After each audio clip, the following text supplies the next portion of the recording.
invite you on my first ever live that God has really spoke to my heart about taking you guys through a journey of being restored by God. This is what God has done in my life since I was a child up until now, what He continues to do. And I just truly believe that God wants me to be a little bit more vulnerable than I would like to be, and to share things that I believe that will help a lot of people.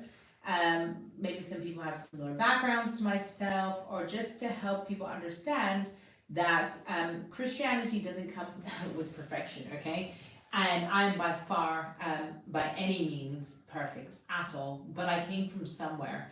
And God has been doing a work in me, and His whole purpose of this is to show you how He can restore you and make you whole. And so I'm going to go through a series of detailing what God has done for me throughout my life, as I said, from a child up until now. And when I was speaking to God about this, I was like, Lord, I love sharing about what you're doing, God. I love sharing how you're moving in your glory, and nothing really about me, but if I have to do it, I'll do it.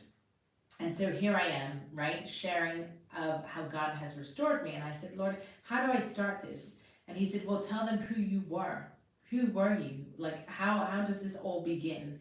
And so I had to start from the beginning. And anyway, I had to think, okay, like, what was the ultimate thing that I can remember that started this whole scene?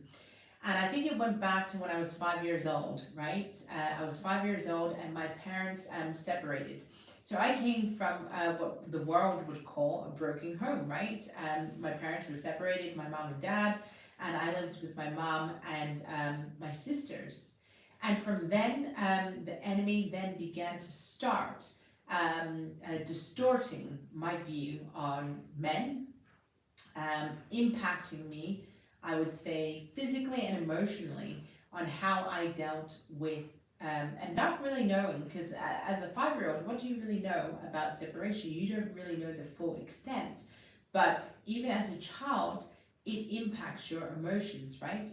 And I really want to emphasize this, because God is a good God.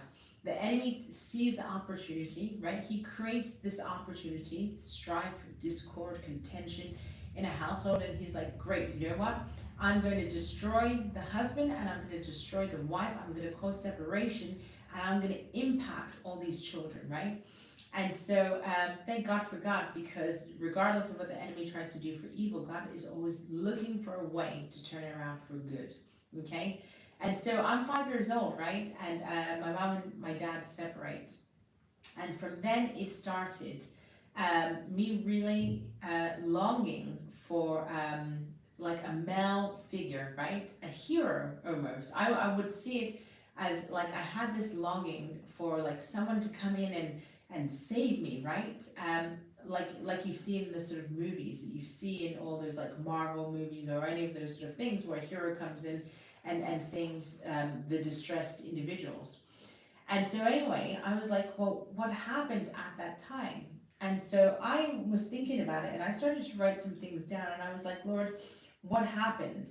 Well, what happened during that time was a lot of what I would say demonic things entered, like rejection, and the spirit of rejection, the spirit of fear. Why fear? Because fear of people leaving you. And that also can create you being attached to people that you shouldn't be as an adult. And where does that come from? It stems from sometimes rejection or fear of people leaving you when you're a child, right? Trauma, that trauma of a separation, and you're used to two parents and then you have one parent, that does impact you, even unknowingly. Maybe you don't think it does, but it had some sort of impact, right? Abandonment, which I already mentioned, someone leaving you.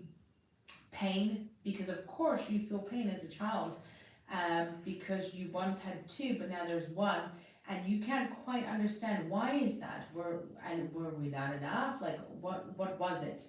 And even if you grow up as an adult and you think that hasn't impacted me, like we're over it, I'm fine.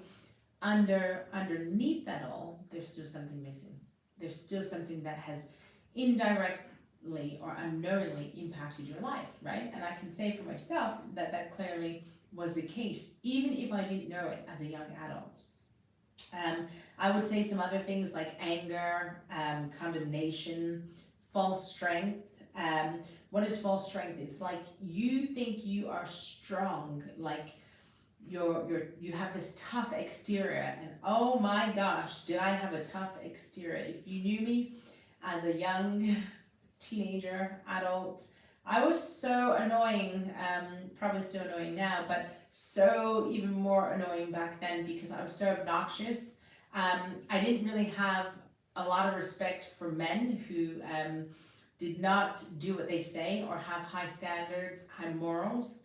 And I think it was like cross between the two, right? I either had total disrespect for you and I thought, you're not really a man, I can probably do a better job than you in respect of like, I'm probably faster than you, I'm as strong as you, like, I didn't know, but it indirectly in my mind, it was like, you're not really a true man. I'm gonna show you, even though I'm not a man, how strong I am.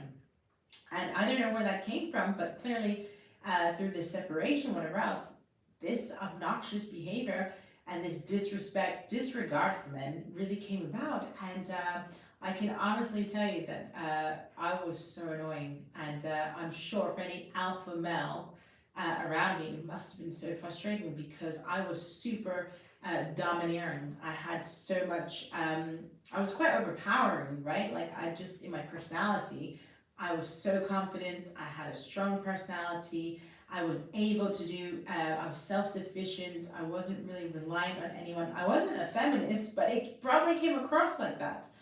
And I don't even know where that came from, but I believe it came from my childhood and being impacted by my dad not being around. And that in turn made me like a very, annoying. I always want to say troublesome because they always used to say, oh, here comes trouble. And it wasn't because I was like so bad. It was just that I was very cheeky with my words. My mouth was like crazy. And what's interesting is, many of you might see me in my life and you think, oh, you know, she loves God, she's on fire for God. Yes, that is true. I am on fire for God, but that's because God restored me and had to do a lot of work. And often I think, Lord, what is my testimony? And I forget who I was. I forget how obnoxious, how full of pride I was, and how fiery my mouth was. Oh my gosh. It was like, I used to say something like, I'm a very, very loyal person and I would have your back no matter what, but you crossed me and like that was it. And that is such a wicked thing to say. That's not biblical, that is completely demonic. And that is a wicked thing to say. But in my head at the time, because it was perverted, right? It was perverted because the enemy used what the experience, my life experience that scarred me, to try and pervert what God had gifted me with. And what did he gift me with is my mouth.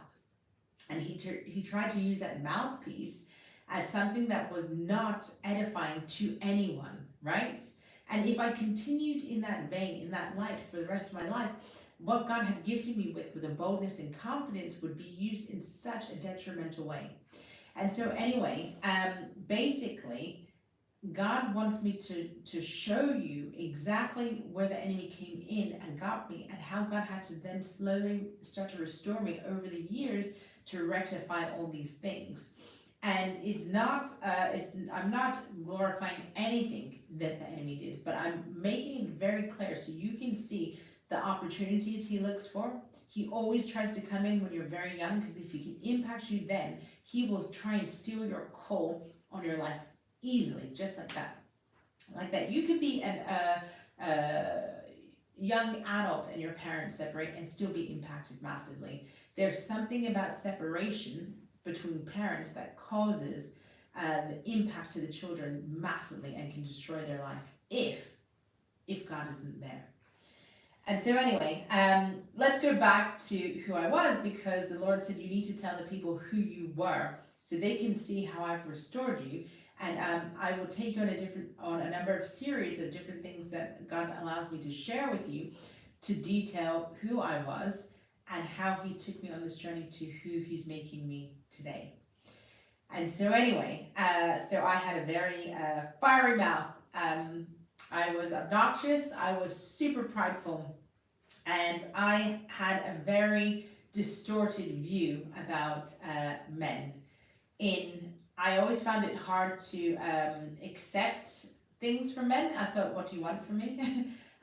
Like, you want something, and I had such a high moral standard. Why did I have such a high moral standard in my mind? Is because I didn't respect anyone who, whether you're a man or a woman, I didn't respect people who fornicated, people who were adulterers. I frowned upon them and I looked down on them. Like, you have such a low standard, low confidence in yourself, and I would judge them. I would look down on them like, is that the life that you live? Is that what you've chosen? In my naive mind, I couldn't comprehend why someone would want to live that sort of lifestyle, or why they couldn't administer self-control. Were they that weak of a person? And so those thoughts, even though I thought they were good thoughts, like, yes, of course you should have high standards, they like distorted my view on people and how I treated people and how I respected them. I didn't have a lot of respect for people who didn't respect themselves in the way that they behave, right? And so anyway, so I was quite a difficult person to be around, because I was quite judgmental, and also I was very opinionated. So like, I would speak what I thought were my thoughts, and I needed to share them with everyone. But particularly around men. I mean, you could be my age, you could be older. I was always trying to get one over, or just or prove myself. And it's so weird because right now in the back of my head, I'm feeling like it was something like a complex that the enemy tried to give me around men, because not having my dad around, it was like I needed to either be the center of attention, prove to you that I existed. I don't know exactly how to frame that, but I'm trying to explain to you what it looked like and how that came out in my life through all these different things that came out from when I was 5 and my parents separated, right? So I talked about pride, hatred. I almost want to say, like, I really disliked people, like I said, who were adulterers. I couldn't stand them. And you didn't have to be someone I dated. You could be a friend of someone that I dated. Like, I remember when I was younger dating someone, and a lot of his friends were like cheating on their girlfriends, and I couldn't stand them. I was just like, oh, just like, they make me feel sick. I couldn't understand why people had such low moral standards. I couldn't relate to them. I couldn't feel sorry for them. I couldn't like them. That was me, and that wasn't a really nice view. And God had to really do a lot of work on me, because my mindset was framed from when I was younger, but the enemy tried to pervert, right? What else? I had a spirit of pessimism. Oh my gosh, I didn't think well of men at all. I just thought, I thought very low of them, because of what I saw around me, and I thought, well, clearly these guys are not men of class or high standard, so that's why they behave like this. And exactly how I'm speaking, it sounds really obnoxious, right? That's how I was, but worse, far worse than that. What else? Spirit of rebelling. I wasn't like super bad. I wasn't doing anything crazy, but I just always was talking back to my mom, challenging things. I was just like, no, you can't tell me that. Like, no. And I was completely rebellious in that sense. Not doing anything crazy, or getting in trouble with the law. That wasn't me. But I would challenge, and I would challenge, I guess, like hierarchy, or people in charge. I didn't like anyone telling me what to do, or I didn't like feeling like I was being controlled. What else? A false strength, I think I mentioned, because you put up this wall and you try to be strong. That's hence why everyone around me thought, oh man, she's got a strong personality, she's very strong. But that's just a false strength that the enemy tried to pervert to say, hey, look how tough I am, but when really I'm super soft on the inside. If you know me, I am confident, I am bold, but that was made for God, right? And for to be used in the right way. But I am pretty soft on the inside, but not many people get to see that because they always saw this false strength and this toughness on the outside. And then a few more things that I would say that are important for you to know here, like who was I? Shame. You know, like even as a child, I felt like this sense of shame because my parents were not together. And this isn't like a sob story, get your violins out, but a spirit of shame tried to come on me because guess what? Because I didn't have a two-parented home, of course, financially, she struggled, my mom. And I remember not being able to go on like certain school trips, just looking at people feeling like, oh, they've got all the best treats or the snacks, and you're just hungry. And I wasn't like starving. Clearly, if you look at my childhood pictures, I ate well, but you didn't have all the benefits and the treats like everyone else did. And so, because she was just surviving, and that brought on like almost like a spirit of shame. And I even remember when I get onto stories in my adult life, how that shame from a child would make me endure things that I didn't want to endure because of shame, because I thought, oh my gosh, how's that going to reflect on me? Or everything that I built up in my mind, or what the enemy tried to build up in my mind, is happening to me right now.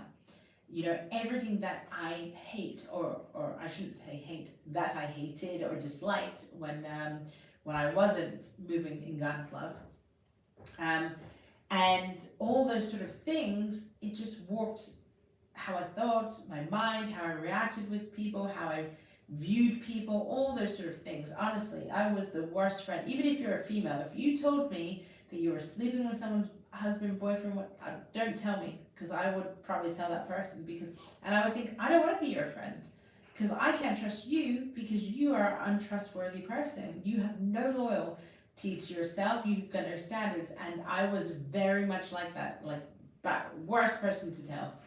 And I wouldn't want any friends around me like that, because I just think you don't respect yourself.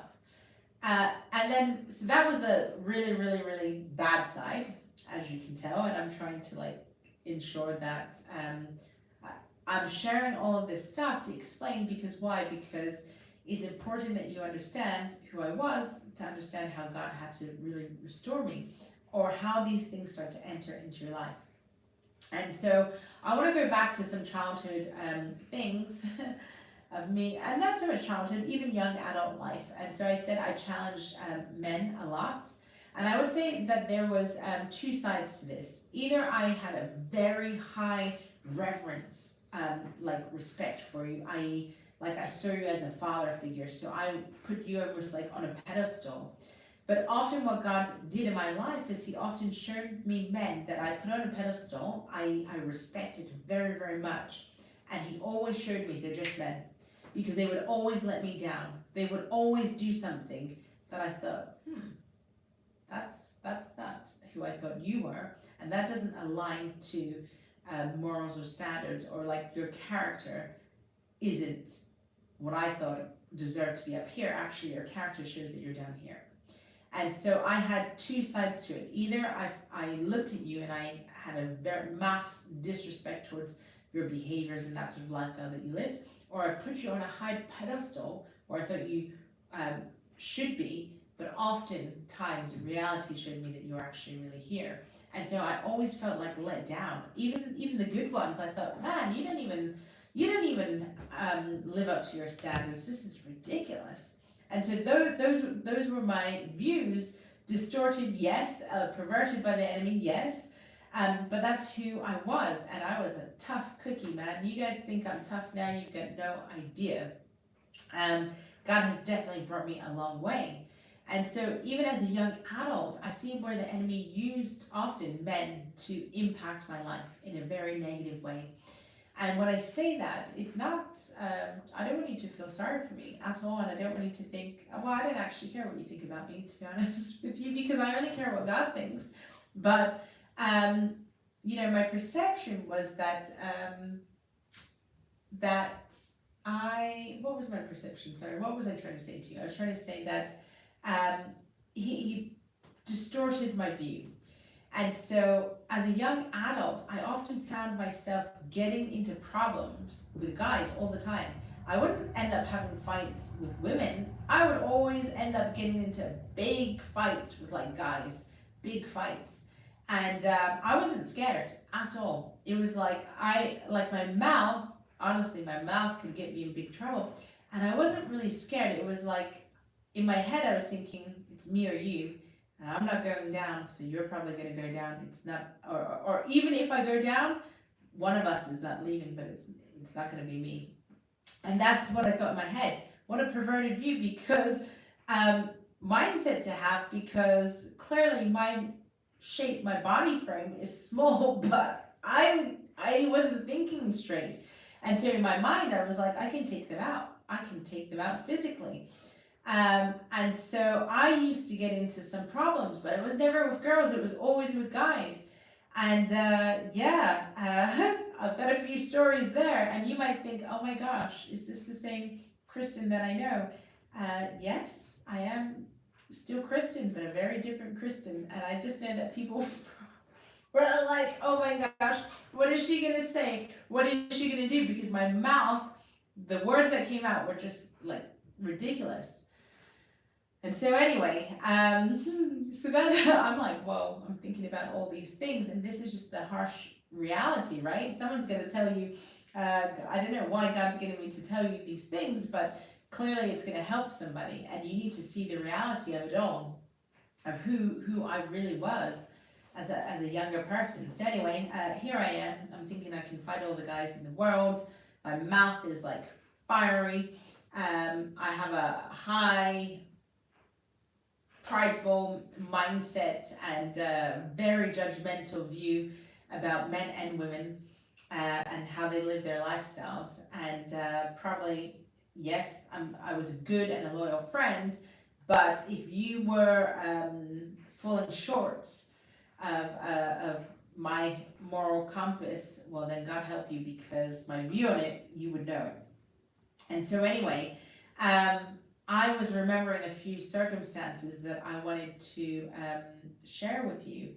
And I just remember always getting into like problems, even at like university and like all these different things. Like my life was made complicated because my mouth, the enemy was always trying to set me up in trying to really kill me and take me out through men because of my mouth, right?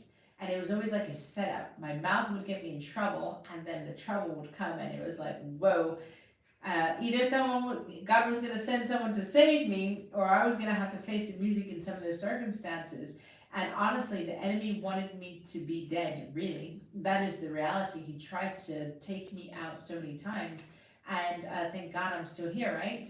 And because he couldn't take me out. But the reality is that I put myself in a lot of problems because of my mouth, and that's because of a life experience that impacted me. And of course, it impacts people many different ways. I have 3 sisters, and it impacted them all in completely different ways. This is just my story, and this is how I was impacted, right? So anyway, so that is me, and that is how or who I was, right? And I'm trying to think of like some other things that are going to be really important, so you can start to see how God started to build and change my life, right? And start to begin a work in me that I didn't even realize I needed to work in. I want you to truly understand, I didn't think I had a problem at all. When I'm explaining this to you, I thought everyone else in this world has very low standards. And because of that, I couldn't understand them, and I couldn't comprehend because I couldn't relate to them. I couldn't understand why they lived a lifestyle that was so low. Like I didn't understand. And even what I'm saying now, it just seems absurd because it's like, Kristen, really? But I couldn't, so I couldn't relate to them. And so here I am, living this sort of like young adult life, having disagreements with all the boys in school, having disagreements with like completely super competitive. Oh my gosh, in everything, competitive breathing. It wasn't even normal. And honestly, I tell you, I would be at the gym on the treadmill and I am competing with the person next to me. They've got no idea. They are just running and I am competing with them. I'm having like, I have this like spirit of competition. Like, you're running, I'm going to run faster. You're running 10, I'm running 12. You're running 12, I'm running 14. What was wrong with me? It was something that came on me as a child, and God had to start to reveal and show me all these things because I did not know. And all these things would impact the people around me. It would impact my relationships. It would impact me as a friend. It would impact me as a sister, as a wife, as a mother. It would impact me in all of my life. But I didn't understand. I knew that there was a bit of hurt in me, right? And I thought, oh, I got over that as an adult. But I knew that all these things were impacting who God had really, truly called me to be. And unless I allowed God to work on me, I was never going to change. Does it happen overnight? Absolutely not. Because I was going to church all the time and crying out to God and thinking, why is my life like this? Like, I honestly was going to church, I think it was like, I would say about 5 years ago, and I hated my life. I hated it. I was like living in circumstances I wouldn't wish for my enemy. I just did not like the life that I was living, but I couldn't escape it. Why? I couldn't escape it because of all these things that I was carrying, the baggage from my past that allowed me to hold on so tightly, even though God was telling me to let go. It wouldn't like, and I couldn't physically bring myself to it. God had to take me out of that situation, and He very much did. And so I'll get onto all those stories as the days, the weeks go by, and God allows me to share and expose a little bit more about what He wants me to tell you about. But I hope that starts to build a picture of who I was, because I'm definitely not that person anymore, thank God. Of course, there are still things that God is working on me, and I really wanted to emphasize to you. So, who was I? I was I was a little girl who harbored a lot of pain. I was a little girl who harbored a lot of pain, that put up this wall of false strength. That's a foul demonic spirit of false strength that was there, and I didn't see or know all these things. I was impacted by the trauma. I was impacted by rejection, anger, like rage. Like I could go from 0 to 1,000, like quick, really angry. Lying. Oh my gosh, I could lie as a child. Why? Where did that come from? I don't know. But it was like all these open doors came in my life. That's why it's so important, moms and dads, you don't know, like when you divorce, when you separate, you don't know the open doors that you create in your family and the impact on your children. It's so important to really, do it God's way. Do it God's way so that you can prevent all these things. Be the bloodline breakers so that your children don't have to experience all these things. Am I blaming my mom and dad? No, because they didn't know any better. But there were a series of things that I had to go through with God for Him to be able to restore me, right? And still go through. So anyway, all these things came in on my life, and I realized, I reflect back now, thinking, whoa, thank God I'm not like that anymore, right? Because when you're a confident person, you don't have to exert yourself, right? You don't have to be the loudest person in the room. You don't have to say the loudest things. I mean, I know when to interject now and when not to. I don't have the urgency or the need to be the loudest person in the room at all. Am I confident? Absolutely. Do I have a strong personality? Absolutely. But not for things that I don't really care about these days, only for the things of God that I truly love and cherish, right? And so anyway, so I hope that helps to explain who I was, a little bit of who I was. Hopefully that doesn't scare you too much. And really, I allowed myself to be very vulnerable. Those are personal things about myself that I had to really come to a realization of wow, you need help. You need to like, and not help like you need to go to counseling, because counseling is not going to fix that for me. Of course, that might help to change some behaviors, but it doesn't deal with the roots. And that's what I always tell people: you can't counsel the root of things. You have to rip the root out to take it out of you, and only the blood of Jesus can do that. So anyway, stay tuned. I posted something yesterday. It didn't work. I think the sound was silent, so I'm reposting. I've done this again, and I'm going to do another one for what God wants me to share with you. So watch this series, and I really pray that it touches you, it helps you, and encourages you. Take care. Bye.